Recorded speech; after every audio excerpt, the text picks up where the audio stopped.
Joining me now, I have retired U.S. Army Lieutenant General Karen Gibson, former Director of Intelligence for U.S. Central Command, and also retired U.S. Air Force Brigadier General Rob Spalding, former Senior Director of Strategic Planning at the National Security Council during the first Trump administration. Good morning to both of you. General Spalding, let me start with you, as we know the Air Force is also heavily assisting with this blockade. How difficult of a mission will this be to sustain in the coming days and possibly weeks ahead? It can be very difficult. You have to continue to resupply the ships and the aircraft that are there. You have to keep the people on station. It's not an inexpensive endeavor. That being said, it's probably the best way to get the Iranians to the table. General Gibson, what's your read on how effective this has been so far?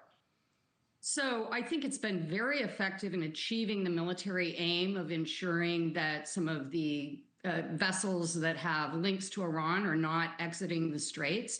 It's a bold move intended to strip them of their leverage of controlling the straits, as well as principally revenue, whether that's from tolls of vessels for passage or from the sale of Iran's own exports. Ideally, as General Spalding has said, to get them to come to the table willing to make some additional concessions. What it doesn't do is open the strait to other commercial traffic, but that's not the intent of this blockade. And General Gibson, let me just follow up there, because something the president said yesterday that caught my attention. He said it from the South Lawn before departing on Air Force One.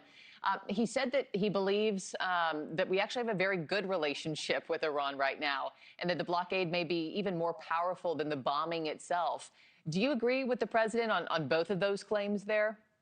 Well, I think if we had a really good relationship with Iran, we wouldn't be at war with them. But in terms of the blockade creating additional economic leverage, I think that's true. I think there are economic incentives for both sides to continue the dialogue. And I think there have been some positive signs this week in terms of de-escalating, whether that's from Lebanon to the maritime operations. But certainly we have not reached strategic resolution.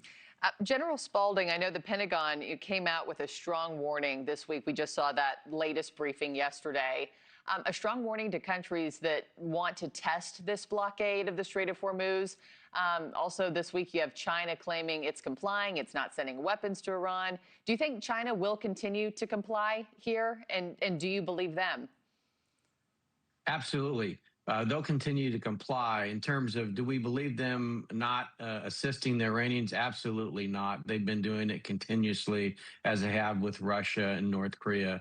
But the great thing about this is what we're doing with Iran not only creates challenges in terms of their bad acting in the Middle East, it also creates challenges for the Chinese. And so we're slowly stripping away their ability to use proxies as well. War Secretary Pete Hegseth says the U.S. is prepared to strike Iran if it chooses poorly. Take a listen to what he had to say. We are locked and loaded on your critical dual-use infrastructure, on your remaining power generation, and on your energy industry. We'd rather not have to do it, but we're ready to go at the command of our president and at the push of a button. General Gibson, what happens if we reach next Wednesday when our current ceasefire with Iran expires? What happens if we haven't made a deal with them at that point? Do you expect we actually pull the trigger on going after their bridges and power plants? Well, first I'd say I don't expect, again, that strategic resolution and a final deal next Wednesday. I think what will matter is what kind of additional concessions Iran is willing to make beyond the ones they made, during the first talk with our vice president. And if it looks like there's forward progress, I would not expect additional kinetic strikes. I would expect additional kinetic strikes if, say, for instance, Iran chose to engage our Navy or take other shots at our Gulf allies. But as long as they're not firing, I think we'll see perhaps there are other non-kinetic types of pressure like this blockade that will apply. General Spalding, let me give you the last word here. And just as we look ahead to the weekend, and again, there's nothing concrete in place for round 2 of talks. We saw those fall through last weekend, when Vice President J.D. Vance was at the helm. You have President Trump, tossing out the possibility that he would go to Pakistan himself to be, the broker of a deal here. Do you think he needs to be there in person, and would his presence make a difference? I don't think it would. I think the Iranians are going to do what the Iranians are going to do, and they're going to push for as much time as they can so that they can hopefully live through this pressure. And I think the president just has to keep the pressure on.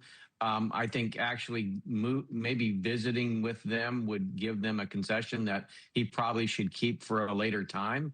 And the other thing that I would say is this pause has given the Pentagon and the intelligence community the time to look after what additional targets we need to take out if and when this ceasefire ends.